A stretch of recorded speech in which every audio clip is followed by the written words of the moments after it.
कौन सा नमक? सबसे अच्छा जो नमक आता है वो सेंधा नमक सबसे अच्छा। दूसरे नंबर पे जो नमक आता है काला नमक, और तीसरे नंबर पे नमक आता है वो क्रिस्टल फॉर्म का नमक, पाउडर नहीं, वो जो छोटे छोटे डेले में आता है ना क्रिस्टल, वो नमक। ये जो पाउडर वाला नमक आजकल बाजार में आ रहा है आयोडीन युक्त, ये तो बहुत ही खतरनाक है। सरकार ये जबरदस्ती सबको खिला रही है। हमने इसके खिलाफ मुकदमा किया हुआ है भारत सरकार ने, भारत सरकार के विरुद्ध हमने सुप्रीम कोर्ट में मुकदमा किया हुआ। ये जो जबरदस्ती सबको आयोडीन युक्त नमक खिला रहे हैं ना, ये बहुत ही खराब है। आप कोई भी मत खाइए इसको, क्योंकि एक बहुत अच्छी औषध अपने स्वयं पाक घर में है, उसका नाम है नमक। बहुत अच्छी औषध। ये नमक क्या काम में आता है? जिसको भी ब्लड प्रेशर कम हो गया हो, लो बीपी, उसकी सबसे अच्छी औषध है नमक। क्या करना है? इसको पानी में मिला के पीना। जिनको भी लो ब्लड प्रेशर की शिकायत है उनको नमक पानी में मिला के पीना सबसे अच्छी औषध है। कितना नमक और कितना पानी? 1 गिलास पानी में आधा चम्मच नमक मिला सकते हैं या आधे चम्मच से थोड़ा कम। उतना अगर नियमित रूप से पिएंगे तो लो ब्लड प्रेशर की बीमारी बिल्कुल ठीक कर देता है। और यही नमक हाई ब्लड प्रेशर को भी ठीक करता है। लेकिन वो कैसे ठीक करता है? हाई ब्लड प्रेशर की जिनको बीमारी है उनको नमक मिला के पानी में स्नान करना, पानी से, नमक पानी से स्नान करना। हाई बीपी जिनको, लो बीपी जिनको है उनको नमक पानी पीना है। हाई बीपी जिनको है उनको नमक पानी से स्नान करना। 1 बाल्टी पानी में 100 ग्राम नमक मिला दीजिए, इस नमक पानी से स्नान करिए। स्नान करते समय पानी को कभी सिर पर मत डालिए, सिर को छोड़कर पूरे शरीर पर डालिए। और स्नान करने के बाद शरीर को 5-7 मिनट ऐसे ही छोड़ दीजिए, उसको पोंछने का नहीं। नमक लगा है तो लगा रहने दीजिए, कपड़े पहन लीजिए और कभी भी साबुन मत लगाइए। तो आपको हाई ब्लड प्रेशर 15 से 20 दिन में ही ठीक हो जाएगा। नमक पानी से स्नान करें। आयोडीन युक्त नमक कभी भी मत खाइए। क्यों नहीं खाएं वो जान लीजिए। दुनिया में जर्मनी, फ्रांस, जापान जैसे 24 देश हैं जिनमें आयोडीन युक्त नमक 20 साल पहले बैन कर दिया गया। कारण उसका क्या? इन सभी देशों में आयोडीन युक्त नमक खाने से एक गंभीर बीमारी आई जिसका नाम है नपुंसकता, इम्पोटेंसी। तो वहां के वैज्ञानिकों ने रिसर्च करके रिपोर्ट दिया कि इम्पोटेंसी का, नपुंसकता का सबसे बड़ा कारण है आयोडीन युक्त नमक। तो अमेरिका में, जर्मनी में, जापान में, सभी देशों में ये बैन कर दिया गया।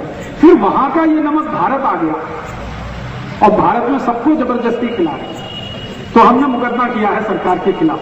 तो एक दिन क्या हुआ कि भारत सरकार का एक अधिकारी वो आया अदालत में, मुकदमा होता है ना तो आना पड़ता है। तो हमने एक दिन उसको पूछ लिया कि भाई तुम ये जबरदस्ती क्यों खिला रहे हो सबको आयोडीन युक्त नमक?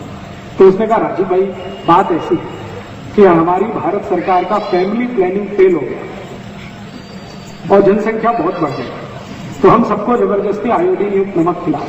4-5 साल में नपुंसकता आ जाएगी तो बच्चे पैदा होना अपने आप कम हो जाएंगे, तो भारत की समस्या का परिहार समाधान हो जाएगा। ऐसी हरामखोर सरकार है। इसलिए मेरी आपको छोटी सी विनती है कि आप ये आयोडीन युक्त नमक बिल्कुल मत लाइएगा। आप नमक लाइए तो वो सेंधा नमक लाइए, पत्थर वाला, या तो काला नमक लाइए, नहीं तो वो क्रिस्टल फॉर्म का जो नमक आता है वो लाइए। उसको धोकर और कूटकर पीसकर पाउडर बना के उसको उपयोग में लाइए। बाजार से पैकेट में बंद जिस पर लिखा हुआ है आयोडाइज्ड, वो कभी मत लाइए। और मैं आपको एक माहिती देता हूं कि आप बोलेंगे कि घेंगा रोग हो जाएगा, ग्वाइटर हो जाएगा, कभी नहीं होता। मैंने आज तक आयोडीन युक्त नमक नहीं खाया, मुझे घेंगा नहीं है। मेरे परिवार में किसी ने नहीं खाया, किसी को नहीं। क्यों नहीं होता घेंगा? मैं आपको बताता हूं। आयोडीन की जरूरत जितनी हमारे शरीर को है उतनी आयोडीन सभी दालों में होती है। ये जो तूर की दाल है, मूंग की दाल है, मसूर की दाल है, उड़द की दाल है, सभी में आयोडीन है। हल्दी में भी है। हरे पत्ते की सभी सब्जियों में आयोडीन है। गाजर में आयोडीन है, मूली में आयोडीन है, बटाटा में आयोडीन है। जमीन के अंदर से जितनी सब्जियां निकलती है सभी में आयोडीन है। शेंगदाने में तो सबसे ज्यादा आयोडीन है। इसलिए जीवन में जो भी हम भोजन कर रहे हैं ज्यादातर भोज्य पदार्थों में आयोडीन है। फिर बाहर से आयोडीन देने की कोई गरज और जरूरत नहीं है। ये जबरदस्ती सरकार ने अभियान चला रखा है और इस अभियान के पीछे 2 उद्देश्य हैं। एक तो भारत में बड़े पैमाने पर लोगों में नपुंसकता लाना, ताकि लोक संख्या कम हो। दूसरा उद्देश्य ये है कि 15 पैसे किलो के नमक को 7 रुपए किलो बिकवाना। जो सादा नमक है वो 15 पैसे किलो आता है, लेकिन उसको 7 रुपए किलो सरकार ने बना दिया, ये आयोडीन युक्त नमक के नाम पर। और आपकी जेब लूट रहे हैं, आप खुशी से लुटवा रहे हैं, क्योंकि आपको माहिती नहीं है। आपको ये माहिती नहीं है कि आयोडीन तो सभी भोजन पदार्थों में है। हरे पत्ते की सभी सब्जियों में आयोडीन है, सभी दालों में आयोडीन है, जमीन के नीचे से जो भी सब्जी निकलती है सभी में आयोडीन है। बिना आयोडीन का दुनिया में कुछ होता ही नहीं है। तो इसलिए अतिरिक्त आयोडीन की शरीर को कोई गरज और जरूरत नहीं है। लेकिन अगर अतिरिक्त आयोडीन शरीर में आ जाए तो नपुंसकता आ जाती है, ये पक्का है। इसलिए आप अपने जीवन को सुरक्षित रखना चाहते हैं तो आयोडीन युक्त नमक बिल्कुल बंद कर दीजिए। सादा नमक लाइए, वही खिलाइए। तो नमक कौन सा खाएंगे, कल से तय कर लीजिए। वो सेंधा नमक सब जगह मिलता है, थोड़ा महंगा आता है, वो ले आइए।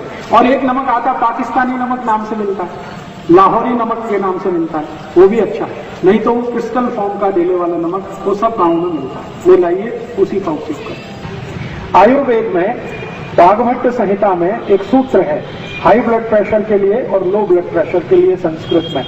तो उस सूत्र में ऐसा लिखा हुआ है कि जिनको हाई ब्लड प्रेशर है, उच्च रक्त दबाव, उनको समुद्र स्नान करना चाहिए। अब 40 गांव में समुद्र कहां से आएगा स्नान करने के लिए?